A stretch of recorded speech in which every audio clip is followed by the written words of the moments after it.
Allez, c'est parti. Bonjour, comme tous les matins, nous sommes en direct du Côte-Barre, un lieu magique qui nous reçoit gracieusement pour les interviews. Merci à vous.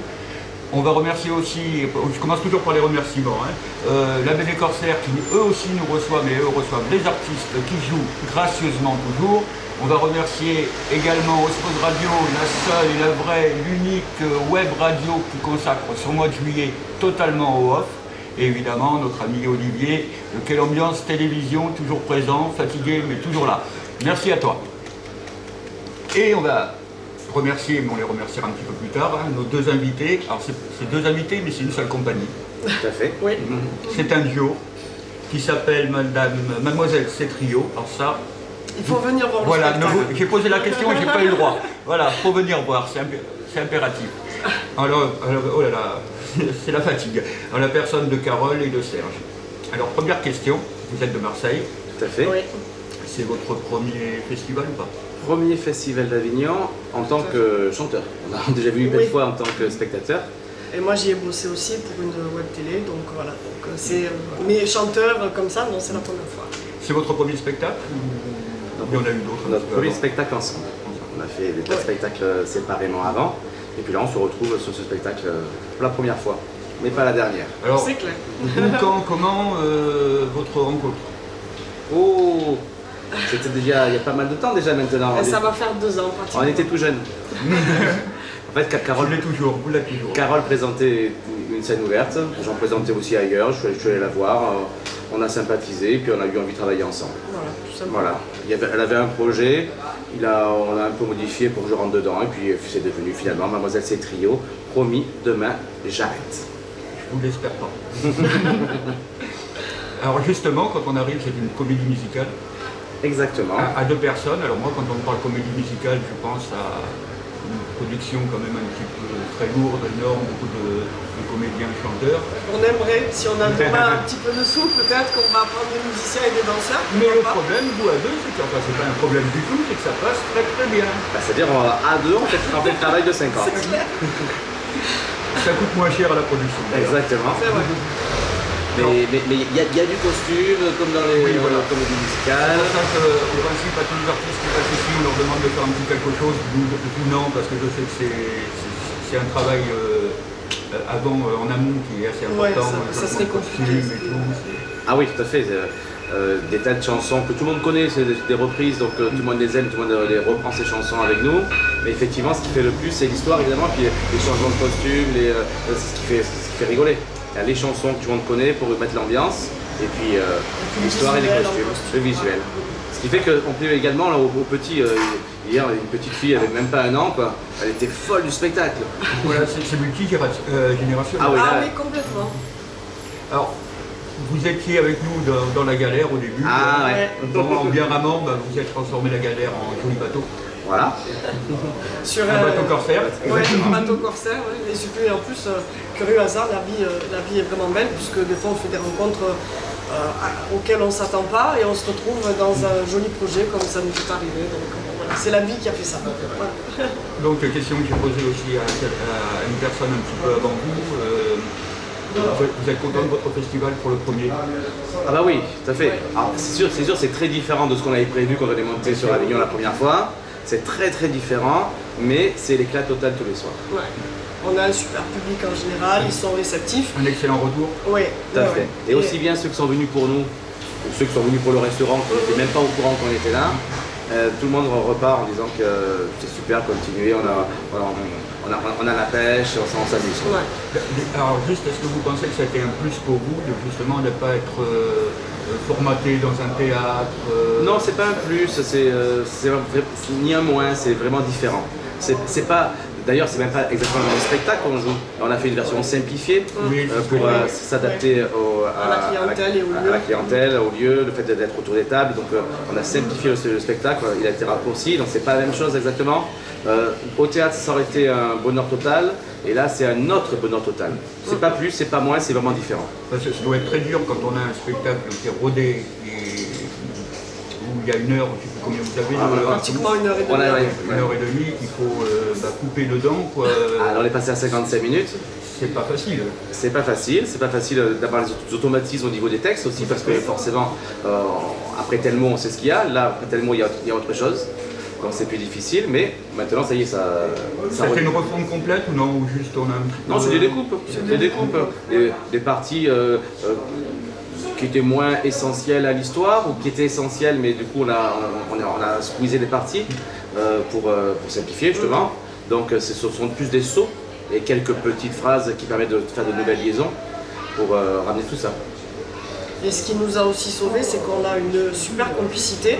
Et du coup, au début, quand j'avais du mal, je me trompais justement dans ces nouveaux enchaînements. Et il arrivait à me reprendre. Parce qu'on d'un regard, on sait ce qui se passe, on sait ce qu'on peut faire entre nous. Voilà. C'est pour ça. Alors, inversement. Je ne vous ai pas encore vu, mais promis, je vais venir vous voir dès que j'aurai un petit peu de temps. Attention, c'est promis, demain j'arrête. Faut venir ce soir. Que dire, donc la suite pour vous, ça va être quoi? Bon, le festival va s'arrêter pour nous le 26. Nous le 27, nous on va jusqu'au 27. Ouais. Vous avez bien raison. On fait durable. Et la suite, vous continuez le même spectacle sur Marseille? On a quelques dates. Tout à fait. Vous voyez des scènes dans la région? Tout à fait, on continue. On va là où on nous appelle.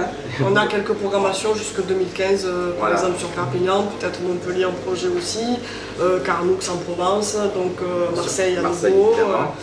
Et puis on est aussi en train d'écrire un nouveau spectacle qui sera un peu dans le même style que celui-là, sauf qu'il n'y a pas vraiment une histoire suivie, il y aura des petits sketchs avec des costumes qui s'appellent Passion 80 le show. Donc comme le titre l'indique, spécial années 80. Voilà. Alors quel genre de reprise vous faites là, en ce moment dans votre spectacle? C'est de la variété française, anglaise, italienne, espagnole. Voilà, on est international. Avec malgré tout beaucoup plus de française. Oui, c'est vrai. Parce que moi je ne fais que du français. Il n'y a que Carole qui sait faire d'autres langues. Moi déjà le français c'est bien, ça suffit pour moi. Quelques chanteurs Oui, il y a du Sardou, du Lama, du Enrico Macias, du Michel Fugain.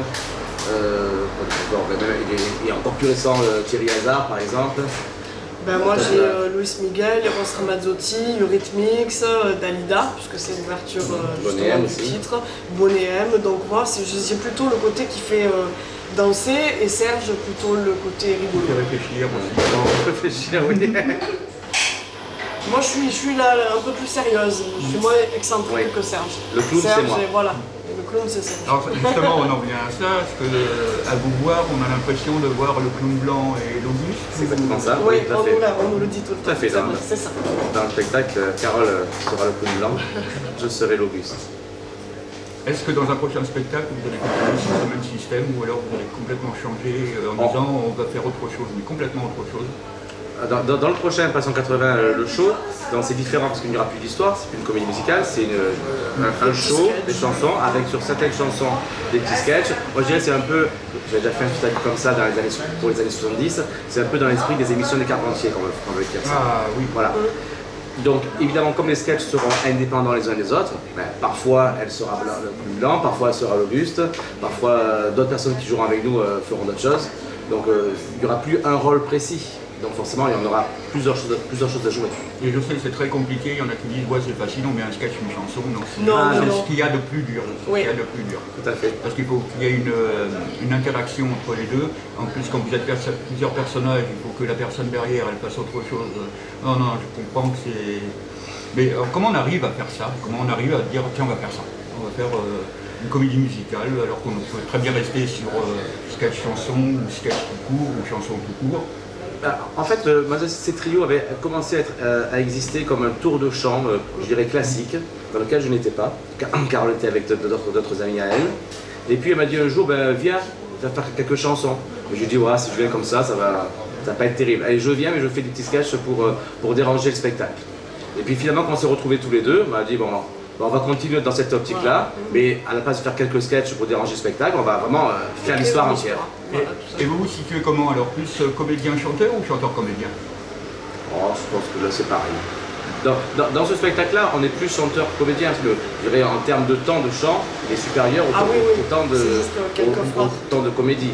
Mais dans d'autres projets, on a été comédien seul, on a été chanteur seul, on a été les deux mélangés. Ouais.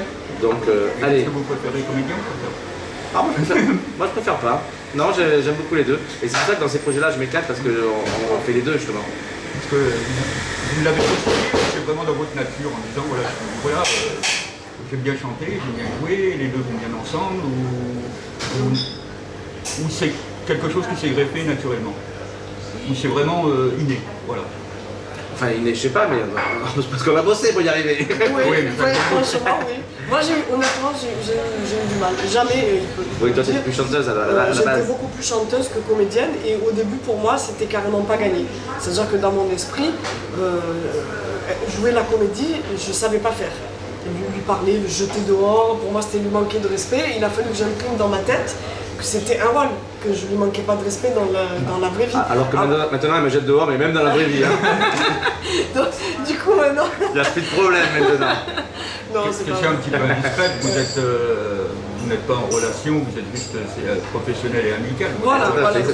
Bon, il m'aurait déjà tué, je l'aurais déjà tué, donc il vaut mieux. S'il y a des personnes féminines ou masculines, on ne sait jamais. Voilà, les hommes là.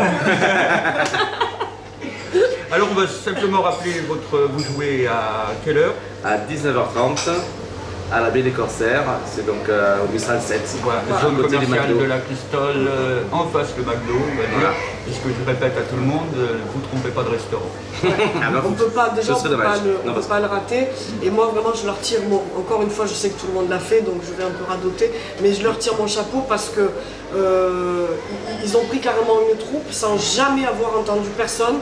Et ils ont dit, ok, super, moi j'aime les artistes, j'aime la musique, je vous ouvre mon lieu, venez. Et je crois que de nos jours, ça se fait rare. Donc pour moi, voilà, ça fait partie des gens qui sont dans mon cœur et dans ma vie. Voilà, ensuite, on remercie sans arrêt la Belle des Corsaires, mais moi je voudrais rajouter juste un petit prénom, c'est Denis. Sans Denis, on n'en serait pas. Oui, c'est vrai. Denis et Céline ont été formidables dans cette aventure. Et puis si vous venez, vous verrez, le lieu est magique, on se croit à Disneyland. Ah oui, non, mais carrément. C'est fabuleux. Mais ça plaît en beaucoup moins cher. Beaucoup moins cher. Exactement. C'est clair. Mais c'est un dépaysement total, et même l'équipe des serveurs, tout ça, enfin tout le monde est formidable. Voilà. Donc même quand on n'y sera plus, les y Oui, voilà, tout à fait. C'est vrai, oui, il ne faut pas s'arrêter juste et pas dit qu'un de ces soirs, vous soyez rappelés pour venir. C'est pas dit, on verra bien. Ah, ben là, pour l'instant, on aimerait, voilà. On y pense sérieusement, on aimerait. Voilà. Appelez tous à des Corsaires pour réclamer ces trios quand on sera parti. Comme ça, ils nous rappelleront. Je remercie donc, pour conclure, le Code Barre, toujours à Avignon, qui nous reçoit tous les matins. La Baie des Corsaires, on en remet une couche, mais il n'y a pas de souci. Zone commerciale de la Cristole, Montfavet, en face le McDo. Je dis plus le reste, hein. J'ai assez dit. Toi, Olivier, merci, quelle ambiance télévision. Et aussi Osmose Radio, première radio du web, dédiée entièrement pendant le mois de juillet au off. Et merci bien sûr à Serge et à Carole, mademoiselle Cétrio, à 19h30. Exactement. N'oubliez pas. Ça. Et merci à toi de nous avoir interviewés, et merci à toi de nous avoir reçus.